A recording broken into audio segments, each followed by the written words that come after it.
Welcome to American Education FM, everybody. I'm Dr. Sean Brooks.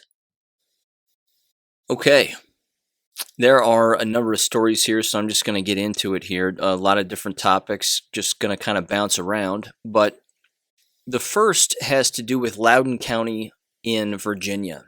And there's an interesting little statistic anomaly that has apparently taken place that has everybody just shocked over there. And it's not shocking at all. But it has to do with Loudon County's grading system and how they've noticed that their F grades, since they've been doing nothing but virtual learning for roughly a year now, their F grades have increased from 1% to 4%, and their A grades have increased by 5% from where they previously were a year ago. And they're shocked by this somehow. This shocks them. So here's the deal. First of all, if their F grades are increasing and their A grades are increasing by roughly the exact same percent, that means that apparently no one is being graded and given a B, a C, or a D, which means the online work that students are getting isn't being appropriately evaluated by their teachers. So their teachers are simply giving them a pass or fail grade. If they do it and turn it in, congratulations, you have an A. If you don't do it, congratulations, you have an F. It's that simple. And that's really what's happening. And that right there is actually the negative side effect of online learning, but only when the individual doing the evaluating isn't evaluating their students appropriately. If they're just saying pass, fail, pass, fail, pass, fail, that's not a proper evaluation. There has to be a little more that goes into it. There has to be a rubric. There has to be actual grading that's taking place. But for a lot of these teachers, and I'm specifically talking about the lazy ones, those particular teachers that are just saying, well, they did it, so they get an A, and they didn't do it, so they get an F. Those teachers just aren't doing their jobs. They're not doing their jobs. If they were doing that in a classroom setting, hopefully someone would catch them, and hopefully they would lose their job, or at the very least be told to completely change what they're doing. But anytime you see a statistic shift like that, that's so blatant.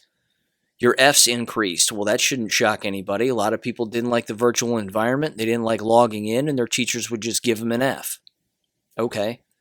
But then the dramatic increase in A's, yes, is it possible that countless students thoroughly enjoyed the online environment and learned a ton? Absolutely. That does and did happen. But what also happened is that their teachers just didn't want to grade anything. So they just gave them A's. So there's that. On another note here, this is a campus reform article, and I've written about this specific subject in the past and in my book, Purposeful Deception, and I also made a podcast episode about it not that long ago, which is exactly why I wanted to come back on here and mention this. It comes from Campus Reform, and it's titled, Biden Quietly Nixes Trump-Era Rule Combating Chinese Communist-Funded Propaganda Senders. So Confucius centers throughout colleges were essentially spy operations. They weren't essentially, they were propaganda offices and propaganda pushing operations, but they were also spy operations. And it was proven to be the case by the Department of Justice, and the Department of Justice cracked down on a great deal of them, and many of them throughout the country were shut down, in particular over the last 3 years. Unfortunately now, apparently on January 26th, it says President Biden quickly nixed the policy. So a spokesperson from ICE confirmed to Campus Reform that the policy was rescinded, and this is from Benjamin Zeisloft. It says, quote, the Trump administration attempted to enact a policy that would force American universities to reveal cooperation with chapters of the Confucius Institute. President Joe Biden quietly revoked the policy a few days after his inauguration. He expressed hope that the Biden administration is not trying to make overtures that make it sound as though the United States is unaware or uninterested in the military buildup, their aggression against neighbors, their militarization of the South China Sea, and their successful efforts to steal intellectual property. In August, former Secretary of State Pompeo officially declared Confucius Institutes a foreign mission of the People's Republic of China. Pompeo explained that the Confucius Institute is an entity advancing Beijing's global propaganda and malign influence campaign on U.S. campuses and K-12 classrooms. The organization is funded by the PRC and part of the Chinese Communist Party's global influence and propaganda apparatus, he said. Earlier in the Trump administration, Senator Ted Cruz, Republican from Texas, added a provision to the National Defense Authorization Act that prohibited the funding of Confucius Institutes, and President Trump signed the act. Campus Reform reported that American universities accepted more than $24 million from Chinese Communist Party sources since 2015, and much of this funding was directed toward resources for schools' Confucius Institute chapters. Again, in the past, I've mentioned it.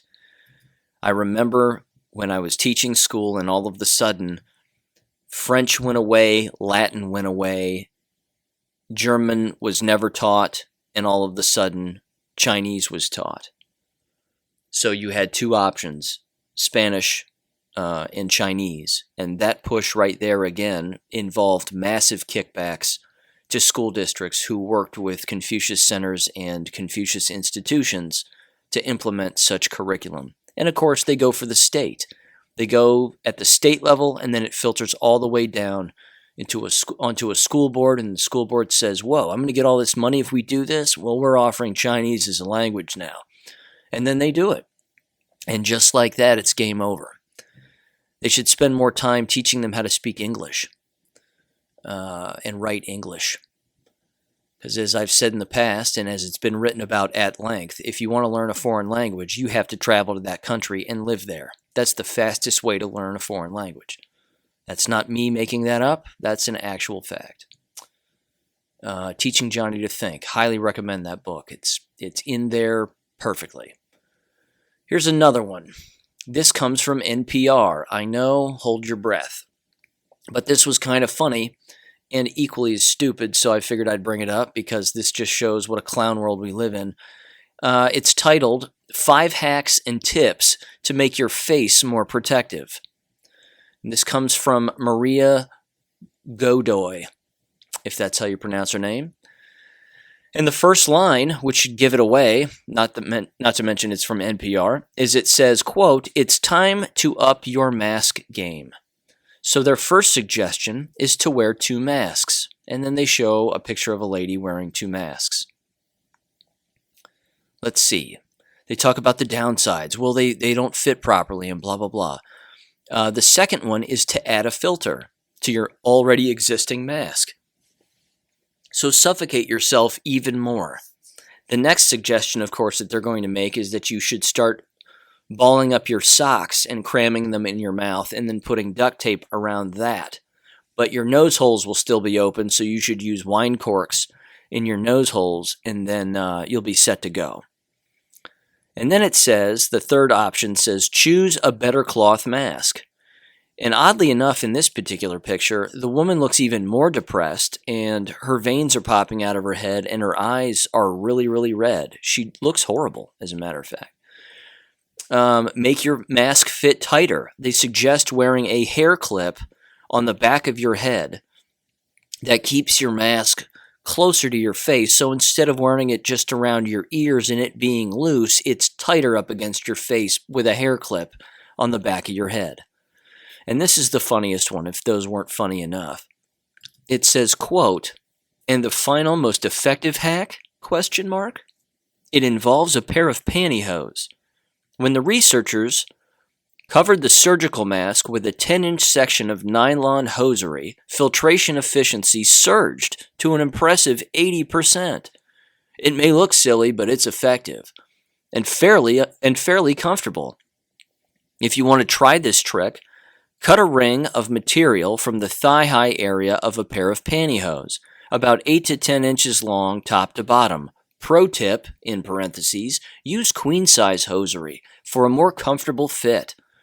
Then pull the ring over your head.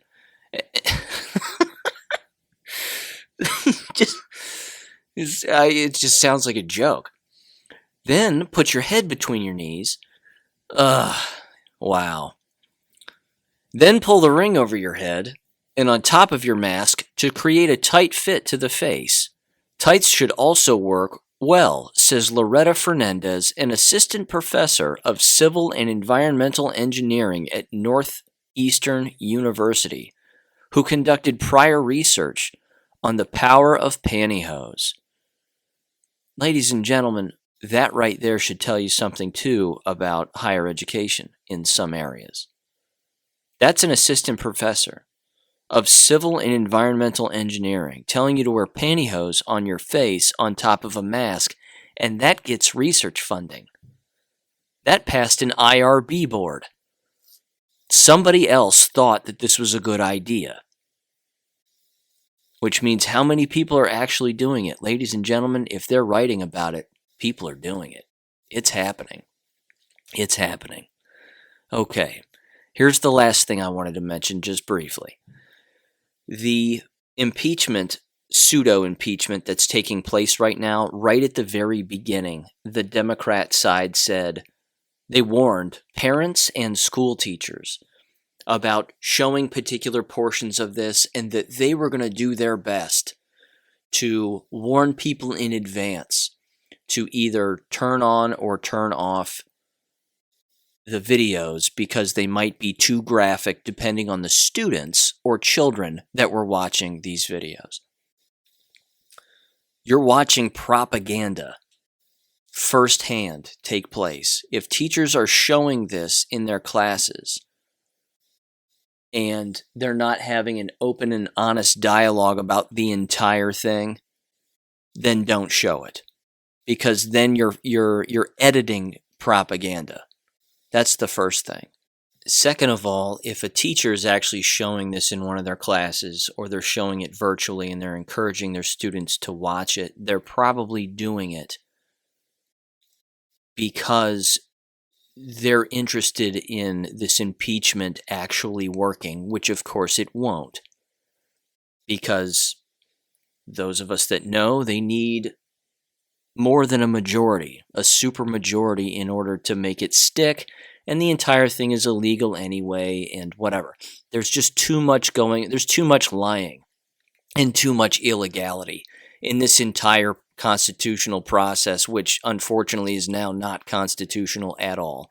So, frankly, from my perspective, if I was a school teacher, I wouldn't touch this with a 10-foot pole.